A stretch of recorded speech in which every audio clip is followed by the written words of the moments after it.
আমাদের আজকের আলোচনার মেইন বিষয়টাই হবে HTML, HTML এর ট্যাগ, অ্যাট্রিবিউট এবং HTML ট্যাগ সমূহ কিভাবে কাজ করে, HTML ট্যাগ কিভাবে ব্যবহার করতে হয়, এই সকল বিষয় নিয়ে আজকের ক্লাসটাকে আমরা সাজিয়েছি। আজকের ক্লাসটা যদি সম্পূর্ণ করতে পারো তাহলে এইখান থেকে তোমার HTML চ্যাপ্টারের অর্ধেকটা কমপ্লিট হয়ে যাবে। আজকের ক্লাসের সাথে আমাদের অর্ধেকটা রিলেটেড। HTML সর্বপ্রথম আমরা জেনে নেব HTML এর পূর্ণরূপ কি। HTML মানে হচ্ছে হাইপারটেক্সট মার্কআপ ল্যাঙ্গুয়েজ। HTML এর পূর্ণরূপ হচ্ছে হাইপারটেক্সট মার্কআপ ল্যাঙ্গুয়েজ। এক মার্কের বা নৈর্বৃত্তিকের জন্য টপিকটা ইম্পর্টেন্ট। প্রোগ্রামিং ল্যাঙ্গুয়েজ HTML টা আসলে প্রোগ্রামিং ল্যাঙ্গুয়েজ না, HTML টা হচ্ছে মার্কআপ ল্যাঙ্গুয়েজ। তারপরেও প্রোগ্রামিং আর মার্কআপের মধ্যে আসলে ওই ধরনের ডিফারেন্স আছে কিনা আমি এক্স্যাক্টলি জানি না, তবে আমি যতদূর জানি HTML হচ্ছে একটা মার্কআপ ল্যাঙ্গুয়েজ। যদি কেউ ওয়েবসাইট ডিজাইন করতে চায় তাহলে তার এই ভাষাটা জানা প্রয়োজন হয়। এই ভাষাটা সর্বপ্রথম 1990 সালে টিম বার্নার্স-লি উদ্ভাবন করেন, প্রাথমিক একটা রূপ প্রদান করেন এই ভাষার। HTML এর প্রাথমিক রূপ প্রদান করেন কে? Tim Berners-Lee.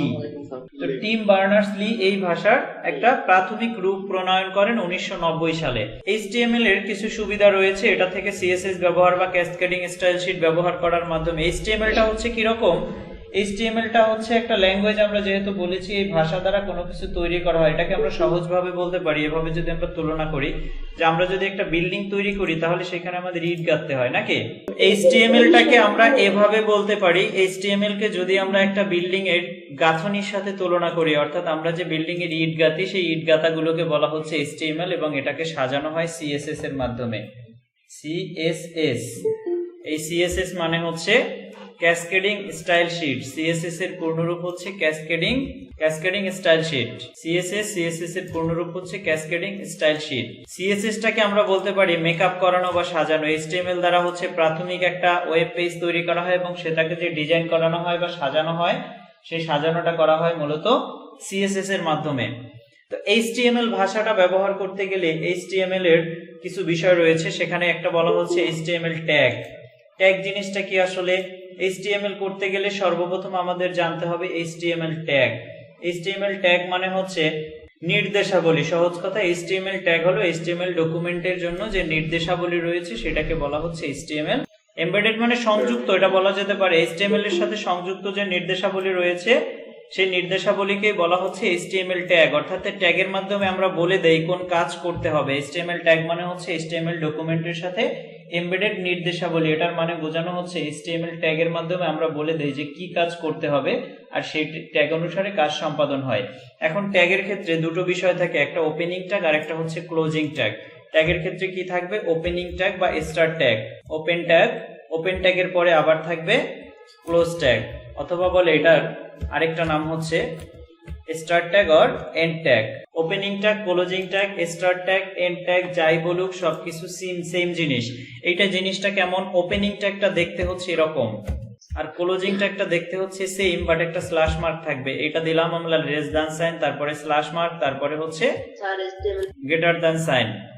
HTML ট্যাগ মানে HTML এর ডকুমেন্টের যে নির্দেশ সেই নির্দেশকে বলা হচ্ছে HTML ট্যাগ। এরপরে আমি বিস্তারিত বুঝাচ্ছি, এতটুকু বোঝো। এখন নির্দেশটা কেমনে দেয় এটা তোমাদের মাথায় এখনো ঢুকতেছে না, আমরা প্র্যাকটিক্যালি দেখলে তখন আমরা বুঝতে পারবো যে আসলে নির্দেশটা কেমনে দেয়।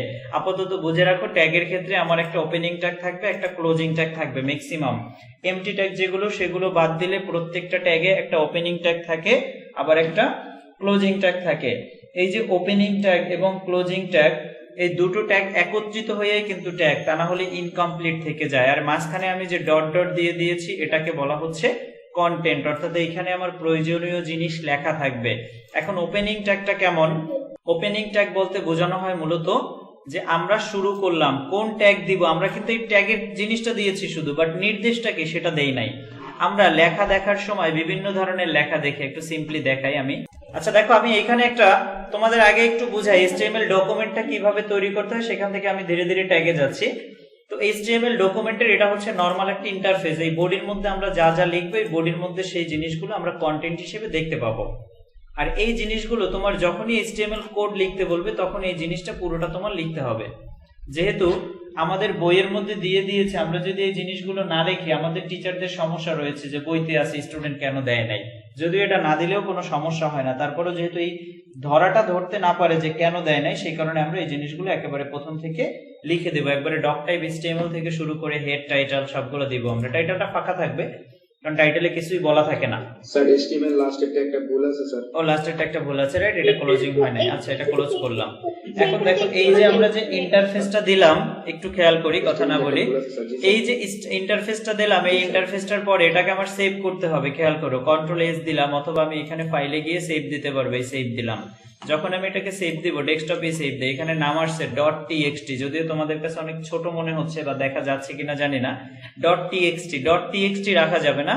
এখানে আমরা যে নামটা দেবো, আচ্ছা আমরা লিখি ফার্স্ট ওয়েব পেজ, কারণ এটা আমরা প্রথম তৈরি করতেছি। ফার্স্ট ওয়েব পেজ নামে এটারে আমরা নাম দিলাম। এরপরে একটা ডট সাইন দিতে হবে। ডট সাইন দিয়া HTM, এই HTM অথবা ML, এম পর্যন্ত রাখলেও হয়, ML দিলেও হয়, অর্থাৎ এটাকে বলে ফাইল এক্সটেনশন। ফাইল এক্সটেনশন হিসেবে আমাদের অবশ্যই .html দিতে হবে। যদি .html না দেই তাহলে এই ফাইলটা ওয়েব পেজে বা ওয়েব ব্রাউজারে, আমরা যে আগের দিন আলোচনা করেছিলাম ব্রাউজারে, আমরা যদি এই .html না দিই তাহলে এটা ব্রাউজারে ওপেন হবে না। আমি একটু দেখাই আগে। txt যদি থাকতো, আমাদের যেভাবে ছিল সেইভাবেই যদি থাকতো, আর এটাকে আমি সেভ করতাম, এটাকে সেভ করলে এই ফাইলটাই কিন্তু আমার ওয়েব ব্রাউজারের মতো আসে নাই। একটু দেখো, এইটা ব্রাউজারে আসছে, বাট এই যে ফার্স্ট ওয়েব পেজ যেটা লিখে দিয়েছে এটা আমাদের ব্রাউজারের মতো শো করতেছে না। কেন শো করতেছে না? কারণ এটা আমরা টেক্সট ফাইল দিয়েছি, এটাকে যখন ওপেন করি এটা একটা টেক্সট হিসেবে ওপেন হচ্ছে। এটাকে যদি আমি আবার সেভ অ্যাজ দেই, খেয়াল করে, এবার তো আর সেভ দেওয়া যাবে না, সেভ একবার যেহেতু দিয়ে ফেলেছি, এটাকে আমরা সেভ অ্যাজ এ দিয়ে এই .txt উঠিয়ে দিয়ে HTML লিখে এরপরে যদি আমি সেভ করি, তখন দেখবো যে আমাদের এখানে এই যে ফার্স্ট ওয়েব পেজ একটা ব্রাউজারের মতো শো করতেছে। এটাতে ক্লিক করলে আমরা কোথায় চলে যাব? এটাতে ক্লিক করলে আমরা গুগল ক্রোমে চলে যাব। এই যে ক্রোমে চলে আসছে। এখন ক্রোমে আসলে এখানে আমরা কিছুই দেখতে পাচ্ছি না। কেন দেখতে পাচ্ছি না? তার কারণ হচ্ছে এটার মধ্যে আমরা ডকুমেন্টের ভেতরে কিছুই লেখি নাই, কিছুই নাই আমাদের ডকুমেন্টের ভিতরে। আমি লিখলাম বাংলাদেশ, এখন এটাকে সেভ করে দিলাম। আমি কন্ট্রোল এস দিয়ে সেভ করছি সহজে। এরপরে যদি আমি এই ব্রাউজারে এসে এটাকে রিলোড করি, তখন দেখবা যে আমাদের কন্টেন্ট হিসেবে শো করতেছে বাংলাদেশ। আমরা এখনো কোনো ট্যাগ ইউজ করিনি। এখন ট্যাগের ব্যাপারটা কি তাহলে? এখন এই বাংলাদেশটাকে আমি যেই নির্দেশ দিব সেই নির্দেশ হবে। কি নির্দেশ? যে নির্দেশটা দিব সেই নির্দেশটা দেওয়ার জন্য আমরা যে কোডগুলো লিখি সেগুলোকে বলা হচ্ছে ট্যাগ। HTML ট্যাগ মানেই হচ্ছে, এখন আমরা যদি চাই বাংলাদেশ লেখাটাকে আচ্ছা একটা হেডলাইন হিসেবে নেওয়ার জন্য, তাইলে এখানে আমার হেডিং দিতে হবে। এটার ভিতরে ওপেনিং ট্যাগের ভিতরেও হেডিং দিতে হবে, আবার এই হেডিংটাকে ক্লোজ করে দিতে হবে। অর্থাৎ এই ট্যাগগুলোকে বলা হচ্ছে কি ওপেনিং ট্যাগ এবং ক্লোজিং ট্যাগ। ট্যাগ হচ্ছে দুই ধরনের, একটা ওপেনিং ট্যাগ থাকবে, একটা ক্লোজিং ট্যাগ থাকবে। এই যে বাংলাদেশ লেখাটা এখানে শো করছি না আমরা, এই লেখাটাকে আমরা চাচ্ছি একটু বাঁকিয়ে দেবো, এরকম থাকবে না, একটু বাঁকিয়ে দিলে সেই লেখাগুলোকে কি বলে? Italic, right? আমি যদি এই লেখাটাকে ইটালিক করি, দেখো ইটালিক করে এটাকে আমি কন্ট্রোল এস দিয়ে সেভ করলাম। সেভ করার পর যখন আমি এটাকে ব্রাউজারে আবার রিলোড দিচ্ছি, এই যে দেখো লেখাটা বাঁকা হয়ে গেছে। তোমাদের কাছে এই বিষয়টা ক্লিয়ার হয়ে গেছে কিনা যে এটা বাঁকা হয়ে গেছে? কেন হয়েছে সেটা পরে বলি। বাঁকা হয়েছে সেটা দেখতে পাচ্ছ সবাই? এখন বলি আমি, আমাকে শেষ করতে দাও, লেট মি ফিনিশ। আমি সব বুঝিয়ে দিব, এরপরে যদি কারোর কোশ্চেন থাকে আমি তোমাদের বলবো যে এখন কোশ্চেন করো। তো এই যে লেখাটা বাঁকাইলাম, এইখানে কিন্তু আমি এই যে ওপেনিং ট্যাগের মধ্যে আই লিখে দিয়েছি, ক্লোজিং ট্যাগের মধ্যে আই লিখে দিয়েছি। মানে এখানে আমি নির্দেশ দিয়েছি যে এই থেকে এই পর্যন্ত এই লেখাটুকু তুমি বাঁকিয়ে যাও। এই নির্দেশটা আমি এখানে দিয়েছি না? আচ্ছা, তাহলে এই ট্যাগের মধ্যে আমরা নির্দেশ দেই। আমি ট্যাগটাকে যদি বাঁকাইয়া না দিয়া বলতাম তুমি একটু গাঢ় হয়ে যাও, কালারটা তোমার নরমাল যেভাবে আছে সেভাবে না এটাকে গাঢ় করো, তাইলে আমি এখানে গাঢ় করার জন্য একটা ট্যাগ দিলাম বি ট্যাগ। এবার আমি দেখো এটাকে রিলোড করলে এবার কেমন আসছে। এবার দেখো আগের থেকে অনেক গাঢ় হয়ে গেছে। গাঢ় হয়ে গেছে না? তাহলে বুঝতে পেরেছো যে HTML ট্যাগকে কেন নির্দেশ বলা হয়? এই নির্দেশ বলা হয় কেন সেই বিষয়টা আমরা বুঝতে পেরেছি। তো এই ওপেনিং ট্যাগ এবং ক্লোজিং ট্যাগ এর ভিতর অবশ্যই আমার ট্যাগের নাম বলে দিতে হবে। ওপেনিং ট্যাগ মানে হচ্ছে greater than, less than. Closing tag মানে হচ্ছে less than, slash mark, greater than. এর মাঝখানে আমার ট্যাগের নাম বলতে হবে। এবং এই যে এখানে ডট ডট যেটা বলে দিয়েছে, এই ডট ডটের অংশটাকে বলে কন্টেন্ট। কন্টেন্ট মানে ওটার মধ্যে কি কি আছে। এই মাঝখানের অংশটা হচ্ছে কন্টেন্ট। এইখানে থাকবে আমাদের ট্যাগ নেম। এখানে কি থাকবে? Tag name. আবার এই ট্যাগ নেমটাকে আমাদের ক্লোজ করে দিতে হবে। ট্যাগ নেম ওপেন হবে, আবার ট্যাগ নেম ক্লোজ হবে। আর মাঝখানে যে দুই ট্যাগের মাঝখানে যেটা থাকবে এটাকে বলে কন্টেন্ট। দুই ট্যাগের মাঝখানে যেটা থাকে এটাকে কি বলে? কন্টেন্ট। আচ্ছা, এখন আসি এলিমেন্ট জিনিসটা কি। HTML এলিমেন্ট ওপেন ট্যাগ থেকে শুরু করে ক্লোজ ট্যাগ পর্যন্ত, অথবা স্টার্ট ট্যাগ থেকে শুরু করে এন্ড ট্যাগ পর্যন্ত সম্পূর্ণ অংশকে HTML এলিমেন্ট বলে। অর্থাৎ একটা ট্যাগ শুরু হবে, শুরু থেকে একবারে শেষ পর্যন্ত পুরো অংশটাকে বলা হচ্ছে এলিমেন্ট। এখন এই এলিমেন্টটা কেমন, তাহলে এইখানে যদি আমরা দেখি, এই যে বি দিয়ে আমরা শুরু করেছিলাম, তাহলে এটার মধ্যে আমরা একটা HTML ট্যাগ দিয়েছিলাম। এলিমেন্ট কোনটুকু, তাহলে এখানে এই পুরোটাই কিন্তু HTML এলিমেন্ট, পুরোটাই HTML এলিমেন্ট। আমি যদি আরো একটু ভিন্নভাবে দেখানোর চেষ্টা করি, এই থেকে শুরু হবে, এই থেকে শুরু করে একেবারে এই পুরো অংশটাকে একসাথে বলা হচ্ছে HTML এলিমেন্ট, ট্যাগ সহ। এখানে কিন্তু ট্যাগটা বাদ যাবে না, ট্যাগ প্লাস কন্টেন্ট একত্রে HTML এলিমেন্ট। এই বিটাও এলিমেন্টের মধ্যে যাবে, এইটা থেকে শুরু হয়ে একেবারে এই পর্যন্ত পুরো অংশ, এই বাংলাদেশটাও এটার সাথে, এই সম্পূর্ণ অংশটাকে একসাথে বলা হচ্ছে HTML এলিমেন্ট। আবার হচ্ছে এখানে আমরা এই বডি ট্যাগ থেকে শুরু করে যদি এই বডি ট্যাগ পর্যন্ত হিসাব করি, তাহলে এই পুরোটাও একটা এলিমেন্ট নাকি? আবার এই একটা এলিমেন্ট। আবার এই হেড থেকে শুরু করে এই হেড পর্যন্ত, ওপেন থেকে শুরু করে ক্লোজ পর্যন্ত, এটা একটা এলিমেন্ট। আচ্ছা, আমার লেখায় একটু ভুল হয়েছে, তোমরা কেউ ধরাই দিতে পারো নাই। আমি এখানে HTML ট্যাগটাই ওপেন করি নাই। স্যার আমি বলছিলাম। তুমি বলছিলে, আচ্ছা খেয়াল করিনি। এখন আবার আমরা একটু ট্যাগ গুলো চিহ্নিত করি। তাহলে ট্যাগ চিহ্নিত করতে গেলে এখানে দেখো, প্রথম এইটা একটা ট্যাগ, সরি এলিমেন্ট, এই টাইটেল দিয়ে একটা এলিমেন্ট, এই দুইটা এলিমেন্ট বুঝলাম। এখন এই যে বোল্ড ট্যাগ, এই বোল্ড ট্যাগটা যে দিয়েছি আমরা, এই 1 নাম্বার ট্যাগটা যেটা দিয়েছি, এটা কোনটার মধ্যে আছে? এই বডির মধ্যে আছে না? এইখানে হেড হচ্ছে একটা ট্যাগ, এই হেড ট্যাগের মধ্যে কিন্তু এই টাইটেল ট্যাগটা দেয়া ছিল। আমি কিন্তু এখান থেকে একটা কোশ্চেন তোমাদের বুঝাচ্ছি, ভালো করে খেয়াল করো। 1 নাম্বার ট্যাগটা ছিল বডির ভিতর, 2 নাম্বার ট্যাগটা ছিল হেডের ভিতর, আর এই সম্পূর্ণ ট্যাগ গুলো আছে HTML এর ভিতর নাকি? এখন এই যে বোল্ড বা 1 নাম্বার ট্যাগ যেটা আমি বলেছি, 1 নাম্বারটা আছে বডির ভিতর, 2 নাম্বার যেটা দিয়ে দিয়েছি, 2 নাম্বারটা আছে হেডের ভিতর। তাহলে হেডের এই অংশটাকে আমি মার্ক করে দিতে পারি 3, আর এই বডির অংশটাকে আমি মার্ক করে দিলাম 4। এখন 1 2 3 4 এই সবগুলো ট্যাগ আছে কোনটার মধ্যে? HTML, মানে 5 নাম্বার যেটাকে দিয়েছি, পুরো সার্কেলটার মধ্যে সম্পূর্ণ ট্যাগ রয়েছে। তাহলে একটা ট্যাগের মধ্যে যদি আরেকটা ট্যাগ থাকে, একটা ট্যাগের ভেতরে যদি আরেকটা ট্যাগ থাকে, সেই ট্যাগকে বলা হয় নেস্টেড এলিমেন্ট। সেই এলিমেন্ট, সরি, একটা এলিমেন্টের ভেতরে যদি আরেকটা এলিমেন্ট থাকে, সেই এলিমেন্টকে বলা হয় কি? Nested element. এখন লেখাই দেয়, এখন লেখো। কোনো একটা ট্যাগের মধ্যে যদি এক বা একাধিক ট্যাগ থাকে, তাহলে সেটাকে বলা হচ্ছে নেস্টেড এলিমেন্ট। HTML-টা সব সময়ের জন্য নেস্টেড। HTML-টা সব সময়ের জন্য নেস্টেড। কেন সব সময়ের জন্য নেস্টেড? কারণ HTML এর মধ্যে কোনো না কোনো ট্যাগ থাকবেই, ডেফিনেটলি ট্যাগ থাকবে। কারণ ট্যাগ না থাকলে HTML দিতই না ওখানে। সবাইকে আগলে রাখে। সবাইকে আগলে রাখে, রাইট। HTML হচ্ছে গার্ডিয়ান, HTML এর ভিতরে বাকিগুলো থাকে, যার কারণে HTML কে বলা হচ্ছে নেস্টেড এলিমেন্ট। HTML সব সময়ের জন্য নেস্টেড এলিমেন্ট। যদি তোমার নৈবেদিকের মধ্যে আসে নিচের কোনটা একটি সব সময় নেস্টেড হয়, তাহলে আমরা কোনটা দাগাবো? HTML। HTML-টা সব সময়ের জন্য নেস্টেড হবে।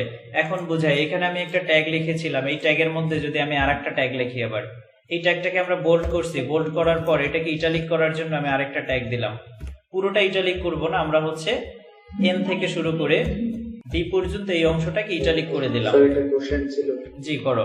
স্যার এটা তো হেড ট্যাগটা দেওয়া আছে, তখন কোন লেখার শুরুতে শিরোনাম দেওয়ার জন্য, তাই না স্যার? না, হেড ট্যাগ আর হেডিং ট্যাগ দুটো আলাদা, এটা হেড আর সেটা হেডিং। আচ্ছা, এখন দেখো, এই আই থেকে শুরু করে এই আই পর্যন্ত একটা এলিমেন্ট নাকি? আই থেকে শুরু করে এই আই পর্যন্ত একটা এলিমেন্ট, আবার এই বি থেকে শুরু করে এই বি পর্যন্ত আরেকটা এলিমেন্ট। এখন দেখো, আই এলিমেন্টটা কোন এলিমেন্টের মধ্যে রয়েছে? বি এলিমেন্টের ভিতরে রয়েছে। তাহলে এখানে বি এলিমেন্টটাকে আমরা কি বলবো?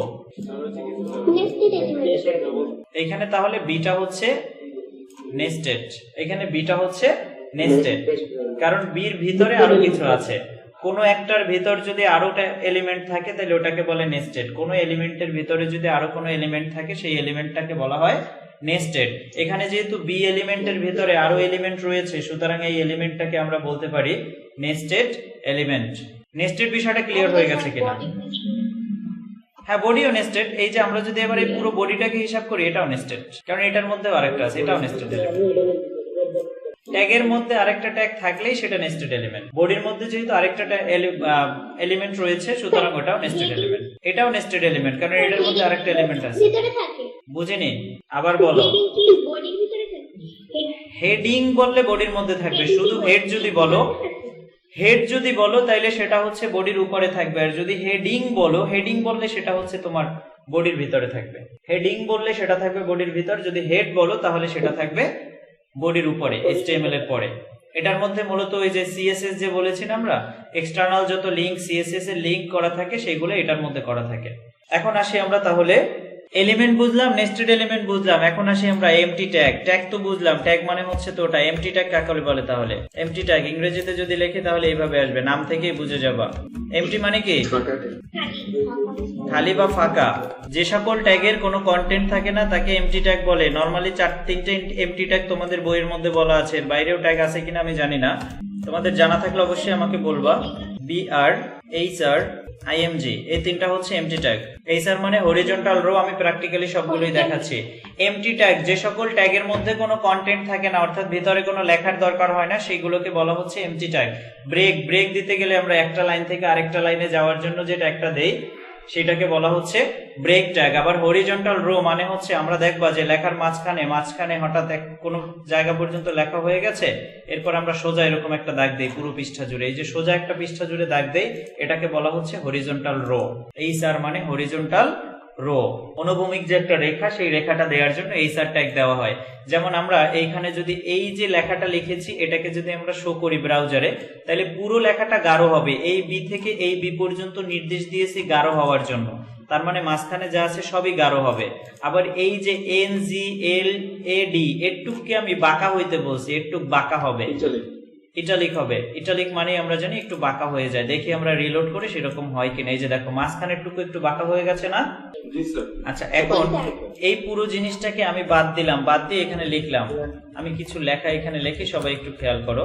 আচ্ছা, এই যে দেখো আমি কিন্তু এন্টার দিয়ে নিচে গেছি। যেমন এখান থেকে আমি রিলিজিয়নটাকেও নিচে নিয়ে আনি, এন্টার দিয়ে আমি এখানে নিচে গেছি। এখন আমি যদি এটাকে রিলোড করি, লেখাগুলোকে আসলে আমি যেভাবে এখানে নিচে লিখেছি ওইভাবে নিচে আসবে না? স্যার আসবে না। আচ্ছা, দেখি আসে কিনা আসলে। এই যে দেখো লেখাগুলো কিন্তু আমি যেভাবে নিচে দিয়েছিলাম সেভাবে আসে নাই, অর্থাৎ সামনাসামনি আসছে। আমি যদি এটাকে জুম আউট করে দেই তাহলে দেখো এটা কিন্তু একটা লাইনে চলে আসবে। আমি যদি আরো ছোট করি তাহলে পুরো লেখাটা এক লাইনে আসবে। বড় করলে ধরে না বিদায় নিচে যাচ্ছে, ওর মতো করে ভেঙে যাচ্ছে। এখন এইখানে আমি চাচ্ছি মাঝখানে এই যে there are about 18 crore people in our country, আমাদের দেশে প্রায় 18 কোটি মানুষ রয়েছে। এরপরে চাচ্ছি বাকি অংশটা নিচে চলে যাবে। তো এরপরে যদি আমি বাকি অংশটা নিচে চলে যাই, এখানে একটা ব্রেক দিলেই হবে। এখানে একটা ব্রেক দেওয়ার পর আমি এটা নিচে নেই আর না দেই, আমি এখানে যেভাবেই রাখি, আমি যখনই নির্দেশ দিয়েছি যে এই জায়গায় একটা ব্রেক হবে, ব্রেক হওয়া মানে অটোমেটিক ও এখান থেকে ভেঙে পরের লাইনে চলে যাবে। যে আমি সেভ দিয়েছি, এখন রিলোড করি, দেখো এখন রিলোড করলে কি আসে। এই যে দেখো এখান থেকে ভেঙে সে নিচের লাইনে চলে গেছে। তাহলে ব্রেকের পার্থক্যটা, ব্রেকের কাজটা কি বুঝতে পেরেছি? আমি এই কান্ট্রির পরে ব্রেক দিয়েছি, মানে কান্ট্রির পর নিচের লাইনে চলে যাবে। এরপর পিপলের পর আমি আরেকটা ব্রেক দেই, মানে শুধু পিপল লেখাটা থাকবে, এরপর আরেকটা ব্রেক হয়ে যাবে। এটার ব্রেক দেওয়ার পর দেখবো যে আমি যদি এটাকে রিলোড করি তাহলে এই যে দেখো পিপলের পর আরেকটা ব্রেক হয়ে গেছে। এতে আমি জুম করি আর জুম আউট করি, জুম ইন করি, যাই করি, ও কিন্তু চেঞ্জ হচ্ছে না। ও যেখানে ব্রেক ছিল সেখানে ব্রেক ঠিকই বজায় রাখছে। ব্রেকের কাজটা ক্লিয়ার কিনা সবার কাছে? আচ্ছা, এখন এই ব্রেক দেওয়ার পর আমি চাইলে এগুলো যদি এরকম নিচে নেই তাতেও কিন্তু কোনো সমস্যা নেই। নিচে নিলেও আউটপুট ওইভাবে পাবা, সামনাসামনি রাখলেও। তুমি এখানে কিভাবে লেখো সেটা ব্যাপার না, তুমি কি নির্দেশ দিছো সেটা হচ্ছে ব্যাপার। মানে ব্যাপারটা অনেকটা এরকম যে আমি বসে এখানে তোমাদের অনলাইন ক্লাস করাচ্ছি, আমি এখন এখানে লুঙ্গি পরে ক্লাস করাচ্ছি নাকি একেবারে স্যুটটাই পরে ক্লাস করাচ্ছি সেটা কোনো ব্যাপার না। আমি তোমাদেরকে ভোকালটা দিতে পারছি কিনা, আমার ডিসপ্লেটা তোমার কাছে ঠিকঠাক যাচ্ছে কিনা, আমি তোমাকে বুঝাচ্ছি বুঝাইতে পারছি কিনা, এটা ম্যাটার। আমি এখানে কি আছি সেটা ম্যাটার না। ঠিক এরকম যে ট্যাগের মধ্যে কেমন লেখা আছে, আঁকা বাঁকা সোজা বাঁকা, ওগুলা কোনো ব্যাপার না। ব্যাপার হচ্ছে আমি তার নির্দেশগুলা ঠিকঠাক দিতে পারছি কিনা। এখন আসি হরিজন্টাল রো। এই উইথের পরে আমরা চাচ্ছি একটা HR দেওয়ার জন্য। উইথ লেখাটার পর একটা HR দিলাম। HR মানে এটার পর উইথের পরে একটা সোজা দাগ আসবে, পুরো পৃষ্ঠা জুড়ে একটা সোজা দাগ চলে আসবে। এই যে দেখো একটা সোজা পুরো পেজ জুড়ে দাগ চলে আসছে। HR ট্যাগের কাজ হচ্ছে কি তাহলে? HR এর কাজ হচ্ছে এরকম ব্রেক লাইন দেওয়া, অর্থাৎ একবারে পুরো লাইন জুড়ে, পুরো পৃষ্ঠা জুড়ে একটা লাইন যদি আমরা দিতে চাই সেটার জন্য আমরা HR ট্যাগটা ব্যবহার করি। এখন দেখো এই ট্যাগগুলাতে আমাদের কি ক্লোজিং দেওয়ার দরকার হয়েছিল কোনো? MS ওয়ার্ড এর মধ্যে অপ্রাসঙ্গিক কথা, যদিও MS ওয়ার্ড এর মধ্যে ইউজ করতে গেলে ইনসার্ট থেকে তোমার লাইন আনতে হবে। MS ওয়ার্ডে কি তোমার এই ট্যাগ ব্যবহার করা যায়? হরিজন্টাল রো ব্যবহার করতে গেলে ইনসার্ট থেকে একটা লাইন এনে MS ওয়ার্ড এর মধ্যে দিতে হয়। হ্যাঁ করা যাবে, তোমার যদি প্রয়োজন হয় যে এখানে তোমার ব্রেকও দেওয়ার দরকার হচ্ছে, খেয়াল করে আমি দেখাই, এখানে তোমার ব্রেকও দেওয়া লাগবে, দিলাম ব্রেক, ব্রেক দিলাম। এরপর এখানে তোমার নিচে একটা সোজা দাগও দেওয়া লাগবে, এটাও দিলাম এইচআর। এরপর এখানে তুমি একটা ইমেজ নিয়ে আসতে চাচ্ছ, ইমেজ নিয়ে আসার জন্য আলাদা ট্যাগ, আমরা সেটা শিখি নাই, আপাতত দুইটা দিয়েই দেখি। ব্রেকও দিলাম, লাইনও দিলাম, দুইটাই দিলাম। এই যে দেখো ব্রেকও হয়ে গেছে, লাইনও হয়ে গেছে, দুইটাই ইউজ করা হয়েছে। তাহলে আমার ট্যাগের বিষয়টা বুঝতে পেরেছি কিনা, যে কোন ট্যাগের কি কাজ, এটা আমি কেটে দিলাম। এমটি ট্যাগের কি থাকে না, এমটি ট্যাগের কোনো ক্লোজিং থাকে না।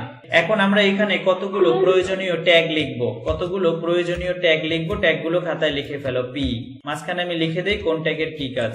পি ট্যাগের কাজ প্যারাগ্রাফ করা। আই ট্যাগের কাজ হচ্ছে লেখাকে একটু বাঁকানো, যেটাকে বলে ইটালিক। বি ট্যাগের কাজ কি, লেখাকে বোল্ড বা গাঢ় করা। বানান ভুল হলে একটু বলে দিও, গাঢ় বানান কি এটা না এটা? হ্যাঁ, বিআর মানে লাইন ব্রেক। প্রত্যেকটা ট্যাগের ব্যবহারই আমাদের জানতে হবে। লেখাকে আন্ডারলাইন করা, ইউ ট্যাগ। আচ্ছা, ডেল ট্যাগ মানে কি, লেখার মাঝখানে একটা কাটা দাগের মতো দিতে চাও যদি, সেই ক্ষেত্রে আমাদের ডেল ট্যাগ ব্যবহার করতে হবে। ডেল ট্যাগটা আমি একটু দেখাই দেই একসাথেই। এখানে যদি আমি একটা লেখা লিখি, ডেল দিয়ে এখানে দিলাম যে তুমি চাচ্ছ মাঝখানে একটা লেখা ভুল হয়েছে, এই লেখাটা আমার বানান হয় না, এই জন্য আমি এটা কেটে দিয়েছি। বাংলাদেশ বানানটা কি হয়েছে আসলে? হয় না, এই জন্য আমি এটা কেটে দিয়েছি। ওয়েবে যদি দেখাও যে এটা হবে না, এটা কেটে দিতে হবে, সেই কেটে দেওয়ার জন্য আমি এটাকে কেটে দিলাম। এই ডেল ট্যাগ মানে এটাকে আমি কেটে দিয়েছি, কেটে দেওয়ার জন্য আমি এই ট্যাগটা দিয়েছি। এখন দেখো এখানে কি আউটপুট আসে, এই যে দেখো বাংলাদেশ, উপরে একটা দাগ, কাটা দাগ। তাহলে ডেল ট্যাগের ব্যবহারটা বুঝেছি তো? হ্যাঁ, ডিসকাউন্টে দেখা যায়, রাইট। ডেল ছাড়া এটা একটা, আরেকটা আছে স্ট্রাইকেও সম্ভবত সেম আসে, স্ট্রাইক ট্যাগটা কেমন? স্ট্রাইক ট্যাগটাও সেম কাজ করে, আমি একটু দেখে নেই। তারপর স্ট্রাইকটা আমি কখনো প্র্যাকটিক্যাল দেখি নাই। স্ট্রাইক,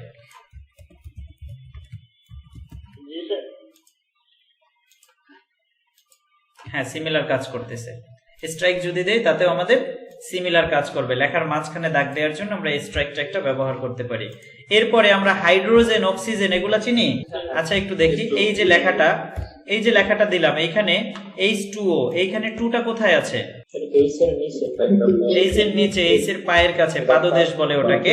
তাহলে এটাকে বলে সাবস্ক্রিপ্ট, এরপরে লেখাকে যদি আমরা উপরে নিতে চাই, সুপারস্ক্রিপ্ট, শীর্ষবিন্দুতে লেখাকে নেওয়ার জন্য। সুপারস্ক্রিপ্ট মানে হচ্ছে, আচ্ছা সাবস্ক্রিপ্ট তো এইটা দিয়ে বোঝায়, সামনে আমি রেখে দিলাম, এটা সাবস্ক্রিপ্ট। আর এটা হচ্ছে সুপারস্ক্রিপ্টটা কেমন, আমরা যেমন লিখি যদি এ স্কয়ার লিখতে গেলে এটা, ওই 2টা কোথায় আছে? এর উপরে, এই উপরে গেলে এটাকে বলে সুপারস্ক্রিপ্ট, সাবস্ক্রিপ্ট, সুপারস্ক্রিপ্ট। এরপরে আমাদের আরো কিছু ট্যাগ রয়েছে, সেই ট্যাগগুলা কিন্তু আমরা যখন পড়তে যাব তখন পেয়ে যাব। সেই ট্যাগগুলো আমাদের এখানে মনে রাখতে হবে না, আমাদের এইখানে মেইনলি এই কয়টা মনে রাখলেই হবে। এরপরে হাইপারলিংক আমরা শিখবো, হাইপারলিংকের সময় আমরা হাইপারলিংক ট্যাগ শিখবো। তারপরে সকল ট্যাগই বডির ভিতরে হবে, যত ট্যাগ আছে সব ট্যাগই বডির ভিতরে লিখতে হবে আমাদের।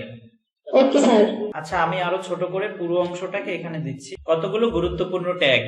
এরপরে আমাদের ব্রেক ট্যাগ রয়েছে, ব্রেক ট্যাগটা তো লেখি নাই, লেখা লাগে না? লেখার মাঝে কি দেওয়ার জন্য? ব্রেক দেওয়ার জন্য।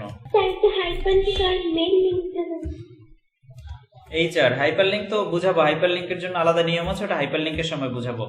একটা পেজের সাথে আরেকটা পেজ লিংক করার জন্য যেটা দেয়, ওটার মধ্যে আবার অ্যাট্রিবিউট দিতে হয়, তো আমরা অ্যাট্রিবিউট পর্যন্ত যাই নাই। এইচআর মানে হচ্ছে হরিজন্টাল রো বা অনুভূমিক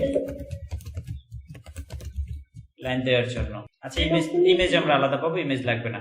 এই ট্যাগ কয়টা তোমরা সবাই লিখে ফেলো, এগুলো হচ্ছে কতগুলো গুরুত্বপূর্ণ ট্যাগ, আমাদের এটা লাগবে। তাহলে শেষে যে আমরা 2টা ট্যাগ লিখেছি, এই 2টার মধ্যে কিন্তু আমি ক্লোজিং লিখি নাই, কারণ এই 2টার ক্লোজিং ট্যাগ নাই, কারণ এই 2টা এমটি ট্যাগ। আচ্ছা, তোমরা লেখা শেষ করো, ততক্ষণে আমি দেখি এই টাইপের কোনো কোশ্চেন পাই কিনা। এখানে আমি একটা প্রশ্ন দেখাই, দেখো আমরা আজকে যতটুকু শিখেছি ততটুকু থেকে একটা কোশ্চেন পাচ্ছি, যেটা কুমিল্লা বোর্ড 2019 সালে আসছে। এই কোশ্চেনটা খেয়াল করো। Quick brown fox jumps over the lazy dog and then it fall prey to a lion. এই লাইনটা লিখতে বলছে, এই কুইকটাকে কি করা আছে? বোল্ড করা আছে। ব্রাউনটাকে কি করা আছে? ইটালিক করা আছে। ফক্সের নিচে আন্ডারলাইন করা আছে। জাম্পস ওভারকে কি করা আছে? স্ট্রাইক বা ডেল। এরপরে হচ্ছে এন্ড, আচ্ছা দা লেজিটা ঠিকঠাক আছে, এটাকে কিছুই করা হয় নাই। তারপরে এখানে যেটা বলেছে ডগটাকে কি সাবস্ক্রিপ্ট করেছে না সুপারস্ক্রিপ্ট করেছে? সুপারস্ক্রিপ্ট করেছে। অ্যান্ড দেন এবং তারপরে এই দেনটা আবার হচ্ছে সাবস্ক্রিপ্টে আছে। ইট ফল ইটালিকও আছে, বোল্ডও আছে। প্রি এই প্রি লেখাটা ইটালিক করা আছে, প্রি লেখাটা ইটালিক করা আছে, টু লেখাটা ঠিকঠাক আছে, আর এ লায়নটা এও ঠিক আছে, লায়নটাকে আবার ইটালিক করা হচ্ছে। তাইলে এই সৃজনশীলটাকে যদি আমরা প্র্যাকটিস করি বা এটাকে যদি আমরা একটু লেখার চেষ্টা করি, তাহলে আমি এইটা প্রশ্নটা পাশে থাকুক, তার নিচ থেকে আমি বা পাশে রেখে এটা লিখি। প্রশ্নটাও দেখা যাচ্ছে আর আমাদের কোডিংও দেখা যাচ্ছে নাকি? আচ্ছা, কোডটা করব কোথায়? আমরা কোডটা করব বডির ভিতরে না? কোড করব আমরা বডির ভিতরে। তাহলে এইখানে কিন্তু কোনো প্যারাগ্রাফ ট্যাগ নেয় নাই তারা, আলাদা আলাদা ব্রেক দিয়ে আমরা নিতে পারবো। তাহলে প্রথমে কুইক লেখাটা বোল্ড করা আছে, এই জন্য আমরা একটা বি ট্যাগ নিব। বি ট্যাগ লেখা এখানে লিখবো QUICK কুইক। কুইক লেখার পর বোল্ড এই পর্যন্ত শেষ হয়ে গেছে না আরো আছে? না, ওই কুইক লেখাটুকু শেষ না বোল্ড, এর পরের কথাটা কি বোল্ড আছে? এখানে শেষ, তাহলে এখানে আমি বোল্ড শেষ করে দিলাম। বোল্ড শেষ করার পর ব্রাউন লেখাটা আছে। আচ্ছা, এই ব্রাউন লেখাটা কি করা আছে? ইটালিক। তাহলে আমি এখানে সবাই কথা বললে বুঝি না, একজন একজন বলো। ইটালিক, ইটালিক লিখে আমি লিখলাম ব্রাউন, ব্রাউন লিখে ইটালিকটাকেও এখানে শেষ করে দিলাম। এরপরে ফক্স লেখাটার নিচে আন্ডারলাইন আছে, তাহলে একটা স্পেস দিয়া আন্ডারলাইন দিয়ে আমরা দিলাম ফক্স। এরপরে এই আন্ডারলাইন ক্লোজ করে দিলাম। এই সবগুলাকে আমি এক লাইনে লিখলাম। এই লাইনটা এই পর্যন্ত এসে শেষ হয়ে গেছে, পরের লাইনে গেছে। একটা লাইন শেষ করে পরের লাইনে যাইতে গেলে আমাদের একটা ট্যাগ দিতে হয়। কি দিতে হয়? ব্রেক। রাইট, এখানে আমরা একটা ব্রেক ট্যাগ দিয়ে দিলাম। এই ব্রেক। প্রথম লাইনের কাজ কমপ্লিট। দ্বিতীয় লাইন জাম্পস ওভার, এটার মধ্যে ডেল ট্যাগ আছে, এই দিলাম ডেল ট্যাগ দিয়ে লিখলাম JUMPS জাম্পস ওভার। এরপরে ডেল ক্লোজ, ডেল আর নাই, এতটুকুতেই ডেল ছিল। এরপরে দা লেজি, কিচ্ছু করে না, এটা যেভাবে ছিল সেইভাবে। ডগ লেখাটা কি সাবস্ক্রিপ্ট না সুপারস্ক্রিপ্ট? সুপারস্ক্রিপ্ট। তাহলে এখানে আমি লিখবো SUP, এটা লেখা লিখবো ডগ। এই ডগটুকুই শুধু সুপারস্ক্রিপ্টে আছে, তার মানে সুপারস্ক্রিপ্ট লেখার পর এটার আবার ক্লোজ করে দিব। ক্লোজ যদি না করি তাহলে সামনে যা লেখবা সব সুপারস্ক্রিপ্ট হয়ে যাবে। যদি তুমি ক্লোজ না করো, ওই নির্দেশ যতক্ষণ পর্যন্ত তুমি ধরো সেনাবাহিনীর প্রধান আর তোমার সৈন্যদলকে তুমি বলছো মার্চ ফরওয়ার্ড, সামনে হাঁটো, মানে ওরা হাঁটতেই থাকবে, যতক্ষণ তুমি থামতে না বলবা ততক্ষণ তারা চলতে থাকবে। তাহলে এই নির্দেশগুলো সেরকম, তুমি একটা নির্দেশ দিয়েছো, ওই নির্দেশকে তুমি যতক্ষণে বন্ধ না করবা ততক্ষণ ওই নির্দেশ চলতে থাকবে। এতটুকু আমরা একটু দেখি যে দুইটা লাইন লিখেছি, সেই দুইটা লাইন ঠিক হয়েছে কি, দেখো যেভাবে দরকার সেভাবে আসছে কিনা। আসছে। এখন বাকিটুকুও লিখে ফেলি। এখন আবার এটা ব্রেক না দিলে কি নিচের লাইনে যাবে? তাহলে এখানে আরেকটা ব্রেক দিলাম, এই লাইনের মাথায় একটা ব্রেক দিলাম, ব্রেক দিয়ে পরের লাইনে আসছি। এন্ড এর জায়গায় এন্ড যেভাবে ছিল লিখে দিয়েছি। এই দেনটা কিন্তু এটার সাথে মেশানো, দেখো ফাঁকা নাই, দেন এটার সাথে মেশানো। সরি, লেজির এখানে আমাদের ফাঁকা ছিল না, আমরা ভুলে ফাঁকা দিয়েছি। দেন এটার সাথে মেশানো, তার মানে আমরা এখানে স্পেস দিব না, স্পেস না দিয়ে লিখবো SUB সাবস্ক্রিপ্ট, তারপরে লিখবো দেন, এরপরে সাবস্ক্রিপ্ট শেষ, কারণ এতটুকুই আমার সাবস্ক্রিপ্টের মধ্যে ছিল। ইট ফল, বোল্ডও আছে ইটালিকও আছে। আগে বোল্ড দেই, আমরা আগে বোল্ড দিই এরপর ইটালিক দেই, অথবা আগে ইটালিক দিয়ে পরে বোল্ড দিলেও হইতো। ইট ফল। এরপরে যেটা তুমি শেষে শুরু করেছো ওটা আগে ক্লোজ করতে হবে। আমরা শেষে কোনটা শুরু করেছি? ইটালিক। তাইলে ইটালিকটাকে আগে ক্লোজ করবা, এটা নিয়ম। যদিও শেষে ক্লোজ করলে একই আউটপুট আসবে, আউটপুটে সমস্যা নাই, বাট এটা লেখার নিয়ম যে শেষেরটাকে আগে ক্লোজ করতে হয়। তাহলে আগে ইটালিকটাকে ক্লোজ করলাম, তারপরে আমরা বোল্ডটাকে ক্লোজ করব। এরপরে আবার ব্রেক লাগবে কিনা? একটা ব্রেক দিব। একটা ব্রেক দেওয়ার পর এই প্রি লেখাটাও বাঁকা আছে, তার মানে এটারে আমরা ইটালিক করব, PREY প্রি। প্রি লেখার পর এই ইটালিকটা ক্লোজ, ইটালিক ক্লোজ করার পর পরের অংশটা নরমালি আছে 2A। আচ্ছা, এও ঠিক আছে, লায়নটা আবার ইটালিক করা আছে, লায়ন ইটালিক, এরপরে আবার ইটালিক ক্লোজ করলাম। এখানে তো আর শেষের লাইনে যাই তার আমাদের ব্রেক দেওয়ার দরকার নেই। এই লেখা শেষ, এটাকে আমরা সেভ করলাম। সেভ, ফুল স্টপটাও দিতে হবে, ফুল স্টপ না দিলে তখন ফুল স্টপ আসবে না। এখন যদি সেভ দেই, দেখো আমরা প্রশ্নে যেভাবে ছিল সেভাবে আউটপুট পেয়ে গেছি কিনা। কিন্তু সৃজনশীলে আসে কেমনে, উত্তর কেমনে করবো, এটা এখন তোমাদের মনে প্রশ্ন। দেখো প্রশ্নে বলছে ছাত্রদের HTML কোড কেমন হবে তা দেখাও। এখানে উদ্দীপকে ছিল যে শিক্ষক ছাত্রদের একটা কোড করতে বলছে, মানে যার আউটপুট এই রকমের আসছে, এই আউটপুটটা তারা পাইছে, তাহলে ছাত্রদের কোড কেমন হবে। তাহলে আমরা উপরে লিখবো। আমি এখানেই প্রশ্নের অ্যান্সারটা করে দিচ্ছি। এটা 3 মার্কের কোশ্চেন, তো এইভাবে লিখবে তোমরা। ছাত্রদের HTML কোড কেমন হবে তা নিচে তুলে ধরা হলো। এই লেখাটুকু লিখে আমার এখানে যে লেখা আছে এটা হুবহু সব বসিয়ে দিবা, কিচ্ছু করা লাগবে না। টাইটেল তো প্রশ্নে বলে নাই যে এটা টাইটেল কি হবে, সুতরাং এই টাইটেলের মাঝখানে আমরা কোনো কন্টেন্ট দিব না। এখন আসি তোমাদের এই টাইটেলের ব্যাপারটা, যে টাইটেল জিনিসটা কি এবং টাইটেল জিনিসটা কি কাজে লাগে একটু বুঝাই। আমি যে এই লেখাটাকে সেভ দিয়েছি, এই লেখাটা আমার উপরে টাস্ক বারে কি লেখা আছে, first web page dot HTML. উপরে যদি তোমরা দেখতে পাও, আমি যেখানে মার্ক করে দিচ্ছি, দাঁড়াও, এই জায়গাটাতে লেখা আছে first web page dot HTML. দেখতে পাচ্ছ? আচ্ছা, কারণ আমরা টাইটেল দেই নাই, আমরা কোনো টাইটেল দেই নাই। টাইটেল না দেওয়ার ফলে আমাদের ফাইলের যে নাম ছিল সেই ফাইলের নামটা ওখানে শো করতেছে, অর্থাৎ আমরা ওয়েব পেজটাকে যেই নামে সেভ করছি সেই নামে ওটা শো করতেছে। এখন যদি আমরা ফাইলের নাম দেই, সরি টাইটেল দেই, টাইটেল দিলে ওখানে আর ফাইলের নামটা শো করবে না, ওখানে সেই টাইটেলটা শো করবে। যেমন আমি এখানে যদি দিয়ে দেখাই যে আওয়ার বাংলাদেশ প্রথম ডিজাইন, এমনি দিয়ে একটা বুঝাইলাম তোমাদের, প্রথম ডিজাইন লিখে সেভ করলাম। সেভ কইরা এটাকে যদি আমি দেই, এই যে দেখো উপরে লেখা চলে আসছে প্রথম ডিজাইন। টাইটেলের কাজ হচ্ছে এটা, যে আমরা যদি টাইটেল দেই তাহলে টাইটেল বারে এটা দেখা যাবে, টাইটেল না দিলে টাইটেল বারে ওয়েব পেজের নাম দেখা যাবে। তো আমার এই প্রশ্নটার মধ্যে কিন্তু বলে দেয় নাই যে আমাদের টাইটেল কি হবে, বলে দিয়েছে? এবং এখন পর্যন্ত তোমাদের বইয়ের বা টেস্ট পেপারের কোনো প্রশ্নে পাই নাই আমি যেটার মধ্যে টাইটেল বলা আছে। সুতরাং টাইটেল যেহেতু বলা নাই, টেবিলে বলা থাকলেও সেখানে টাইটেল তো উল্লেখ থাকে না, টাইটেল কি হবে তা তো বলে না। না, টেবিলে আমরা আলাদা আসবো, টেবিল করতে গেলে সেটা আমরা আলাদা শিখবো, সমস্যা না, একটার পরে একটা আসবো। আমরা সে পর্যন্ত যাইনি, আজকে আমরা বেসিক ট্যাগ শিখেছি, আরো কয়েকটা ট্যাগ আজকে আমরা শিখবো, আরো কয়েকটা ট্যাগ এখন আমরা এখানে শিখি। এটা ব্রেকটা মাঝখানে রাখা উচিত হয় না। আচ্ছা, সবার প্রথমে লিখি আমরা এটা, নাকি শেষে লিখবো? হেডিং ট্যাগ লেখো, heading tag. Sir, Comilla board 2019 answer question দেখে স্ক্রিনশট পুরোটা তুলতে পারি নাই। কোনো লেখার শিরোনাম দেওয়ার জন্য ব্যবহার করা হয়। হেডিং ট্যাগ 6টি। হেডিং ট্যাগ কয়টা? 6টা। এখন এই 6টা হেডিং ট্যাগ কি? এইচ অন, হেডিং 1 থেকে হেডিং 6 পর্যন্ত হয় আমাদের। হেডিং 1 থেকে শুরু করে হেডিং 6 পর্যন্ত হয়। হেডিং জিনিসটাকে আমি এই জিনিসটাকেই কপি করে ট্যাগের মধ্যে বসাই যাই। হেডিং ট্যাগ 6টা হয়। এই হেডিং ট্যাগটা এই জিনিসটাই আমি এইখানে এই ছাত্রদের HTML কোডটা আমাদের শেখা হয়ে গেছে, এটা আর লাগবে না। আমরা এটা কেটে দিয়ে এখানে আমরা এই হেডিং ট্যাগটা বসাই। হেডিং ট্যাগটা বসাইয়ে সেভ দিলাম। সেভ দেওয়ার পর রিলোড দেই যদি, তাহলে দেখবা যে হেডিং ট্যাগের কাজটা কি আসলে।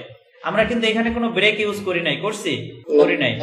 হেডিং ট্যাগের ক্ষেত্রে কোনো ব্রেক ইউজ করা লাগে না। হেডিং ট্যাগের ক্ষেত্রে কোনো ব্রেক ইউজ করা লাগে না। হেডিং ট্যাগ ব্যবহার করলে পরেরটা অটোমেটিক নিচে চলে যাবে। হেডিং ট্যাগের পরে যেটা লিখবা সেটা অটোমেটিক নিচের লাইনে যাবে, এখানে আমাদের আর ব্রেক ট্যাগ ইউজ করা লাগে না। হেডিং লেখাটা কি নরমাল থাকে না একটু গাঢ় আকারে থাকে? একটু বোল্ড থাকে, এবং একটু বোল্ড এটা অটোমেটিক নিয়ে নিবে, সেই বোল্ডটা আমাদের করা লাগবে না।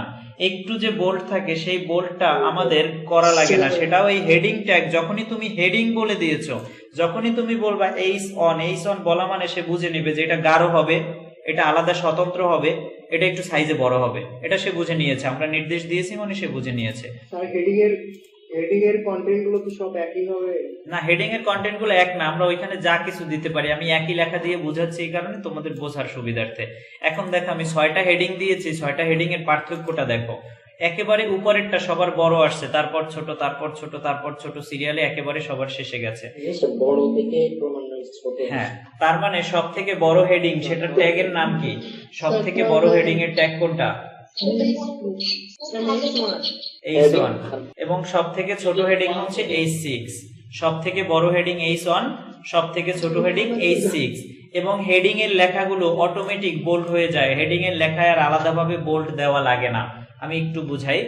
এই হেডিংটার সামনে যদি আরো একটু লিখি, আমি এই হেডিং অন, এটার সামনে এই প্রথমটার সামনে আবার লিখলাম হেডিং অন, এই পরে আমি রিলোড দেব। এটা কিন্তু কোনো ট্যাগের মধ্যে লিখি নাই, নরমাল লিখছি। নরমাল লেখার সাথে হেডিং এর ডিফারেন্সটা দেখো। এই যে আমি কিন্তু ব্রেক দেই নাই, ব্রেক না দিলে অটোমেটিক নিচে চলে গেছে, কারণ হেডিং এর পরে তুমি যা লিখবা সেটা অটোমেটিক নিচে যাবে। এই নরমাল লেখার সাথে ওই লেখাগুলা মেলে নাকি একটু গাঢ় আকারে আছে? এটা নরমাল হয়ে গেছে, বাট হেডিং এর লেখাগুলো গাঢ় আকারে থাকে। তার মানে হেডিংটা বোল্ড থাকে, সেই বোল্ডটা আমাদের করতে হবে না। যখনই আমরা হেডিংটাকে ইউজ করব তখন এটা অটোমেটিক বোল্ড হয়ে যাবে। আমাদের মৌলিক যে ট্যাগের বিষয়গুলো ছিল, ট্যাগের বিষয়গুলো, মৌলিক ট্যাগের বিষয়গুলো হয়ে গেছে। আজকের ক্লাসে আমরা এতটুকুই আলোচনা করব, এর বেশি আলোচনা করলে মাথায় থাকবে না। পরের ক্লাসে আমরা আলোচনা করব যে লেখা কিভাবে কালার করতে হয়, লেখাকে কিভাবে মিডলে নিতে হয়, ইমেজ কিভাবে যোগ করতে হয়, এই বিষয়গুলো আবার আমরা নেক্সট ক্লাসে আলোচনা করব। তবে আজকের ক্লাস যদি কেউ ভালোভাবে না বোঝো, ট্যাগ কেমনে ব্যবহার করতে হয়, HTML এর একটা বডি বা কাঠামো কেমনে লিখতে হয়, এটা যদি তোমরা কেউ না বোঝো তাইলে কিন্তু পরবর্তী ক্লাসগুলো বোঝা যাবে না।